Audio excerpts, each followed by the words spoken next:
It is amazing. But you know what is more amazing? That we have on video folks that go on to Fox News and lie to their people and then go to the January 6th Senate Commission to actually confess, is what I should say, to testify. And because they're under oath, they're required to tell the truth. And then at the same time to ensure that these people continue to be ill-informed, disinformed, misinformed, Fox News carry only select portions of the January 6th committee hearings. It's amazing the concerted effort that Republicans in general, their propaganda engine, Fox News and all the others, how much they do to keep their people uninformed by lying on the network, even as they have to tell the truth when under oath. Check this out, and then we'll take it on the other side.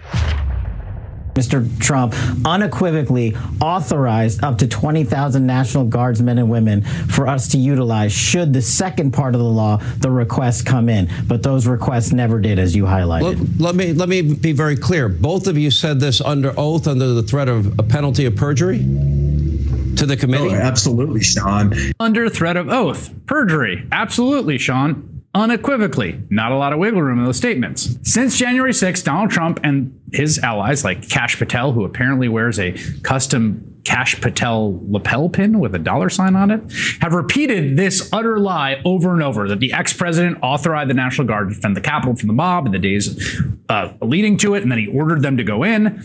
Well, now the January 6th committee has released definitive proof debunking it. This is testimony under oath. One of the very men you just heard spreading the lie with Sean Hannity on Fox News last month, Donald Trump's acting Secretary of Defense, Chris Miller. I want to be clear here that since then, in February 2021, Mark Meadows said on Fox News that, quote, even in January, that was a given. As many as 10,000 National Guard troops were told to be on the ready by the Secretary of Defense. Is there any accuracy to that statement? I'm not from my perspective. I was never given any direction or order or knew of any plans of that nature. So I was surprised by seeing that publicly, but I don't know the context or even where it was. No, there was no, we obviously had plans for activating more folks, but that was not anything more than contingency planning. There was no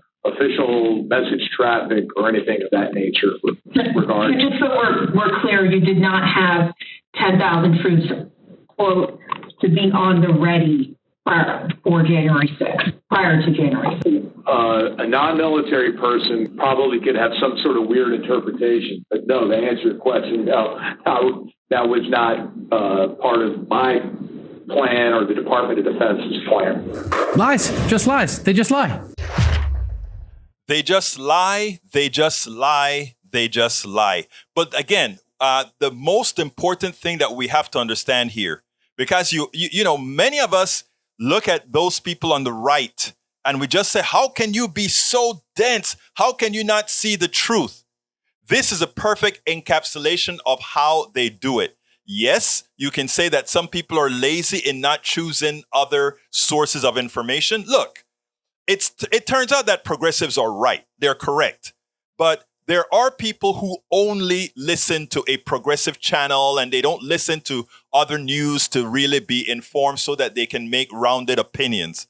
So all sides suffer from the same thing. It just happens to be that progressives are not in the lying business. Progressives are not in the business to try to harm their people. But if we were, the same problem that they're having on the right, we would as well. Again, here is what Fox News does.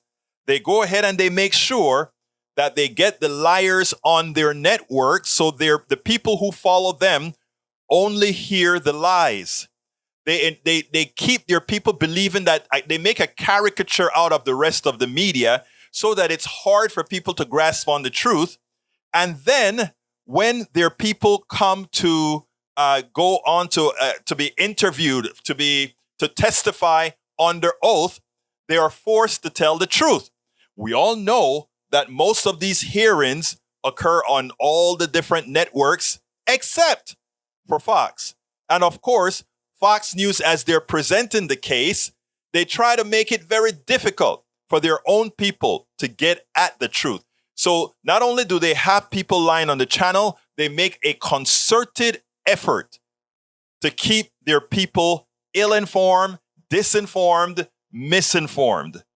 It's a hell of a racket, but it works. We spend a lot of time deconstructing the news, trying to parse it into a form that everybody can understand. We try to find those little nitpicks where it flies above the fray, etc. If you really like these videos that we do, I want to ask a big favor. Please go ahead. Number one, subscribe to our channel. And number two, please join if you can. Thank you so kindly for watching. Keep watching. Please remember to share. We must populate the entire internet with our progressive message, a message that we know is what most Americans say that they want. So help us, please join.